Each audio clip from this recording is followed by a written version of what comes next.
നമുക്കൊരു ഇലപ്പൊതിച്ചോറ് ഉണ്ടാക്കാമേ. അതിന് ഞാൻ തേങ്ങ ചമ്മന്തി അരയ്ക്കുന്നതിനായി കുറച്ച് തേങ്ങയും ഉള്ളിയും പുളിയും മുളക് വറ്റലും ഒക്കെ എടുത്ത് ഉപ്പുമൊക്കെ ചേർത്ത് ഞാനൊരു ചമ്മന്തിക്ക് വേണ്ടി എടുത്ത് വെച്ചിട്ടുണ്ട്. ഉരുളക്കിഴങ്ങ് ഇത് മെഴുക്ക് പുരട്ടിക്കാണേ. ഇത് തോരനാണ്, ബീറ്റ്റൂട്ട് തോരനാണ്. ബീറ്റ്റൂട്ട് തോരനൊക്കെ ഞാൻ നന്നായിട്ട് അരിഞ്ഞ് തേങ്ങയൊക്കെ തിരുമ്മി അതിനകത്തിട്ട് എല്ലാം ഞെരടി വെച്ചിട്ടുണ്ട്. ഇനി അത് തോരനാക്കി എടുക്കാം. ഇനി 2 കഷ്ണം മീൻ ഞാൻ എടുത്തിട്ടുണ്ട്, വറുത്ത് എടുത്തിട്ടുണ്ട്, മീൻ വറുത്തത്. അപ്പം മുട്ട പൊരിച്ചിട്ടുണ്ട്, മുട്ട പൊരിച്ചത് ഉണ്ടാക്കി റെഡിയാക്കി വെച്ചിട്ടുണ്ട്. ഇത് എല്ലാം കൂടി നമുക്ക് മെഴുക്ക് പുരട്ടിയായി, എല്ലാം പൊതിക്കുള്ള എല്ലാ സാധനങ്ങളും തേങ്ങ ചമ്മന്തിയായി എല്ലാം റെഡി ആയിട്ടുണ്ട്. ഇനി നമുക്ക് അതിൽ ചോറ് കെട്ടാം. കണ്ടോ ഇല വാട്ടി ഞാൻ ഇട്ടേക്കുന്നത്. നമ്മുടെ നാട്ടിലെ ഇലയുടെ അത്രയൊന്നും കൊള്ളത്തില്ല കേട്ടോ. ഇത് ഇവിടെ നിന്ന് ലുലുവിൽ മേടിക്കുന്ന ഇലയാണ്.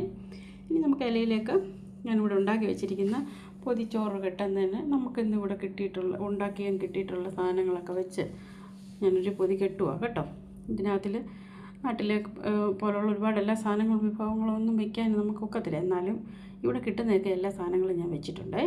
നമുക്ക് മെഴുക്ക് പുരട്ടി, ചമ്മന്തി, തോരൻ, മുട്ട പൊരിച്ചത്, മീൻ വറുത്തത്, ഒരു ചെറിയ കഷ്ണം അച്ചാറ്, ഇത്രയും വെച്ചാണ് ഞാനിന്ന് ഇവിടെ എല്ലാം പൊതി കെട്ടാൻ പോകുന്നത്. ഇതെല്ലാം കെട്ടി ഇനി ഇത് നമുക്ക് കെട്ടി പൊതിഞ്ഞ് കാണിക്കാമേ.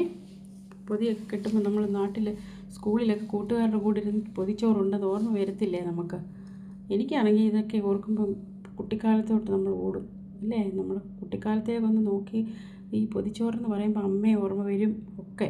ഇതാ കണ്ടോ, അമ്മമാരുടെ കൈയുടെ ടേസ്റ്റ് ഒക്കെ നമുക്ക് ഓർമ്മ വരും. കണ്ടോ ഇല അത്ര കൊള്ളത്തില്ല കേട്ടോ, എന്നാലും ഞാൻ എൻ്റെ കഴിവ് പോലൊക്കെ ചെയ്തിട്ടുണ്ട്. കണ്ടോ എന്ത് ടേസ്റ്റായിരിക്കും ഈ ചോറ് കഴിക്കാൻ. എൻ്റെ ഈ ചെറിയ വീഡിയോ നിങ്ങൾക്കെല്ലാവർക്കും ഇഷ്ടപ്പെട്ടിട്ടുണ്ടെങ്കിൽ എൻ്റെ ഈ ചാനലൊന്ന് സബ്സ്ക്രൈബ് ചെയ്യണം, ലൈക്ക് ചെയ്യണം, ഷെയർ ചെയ്യണം. Okay, by.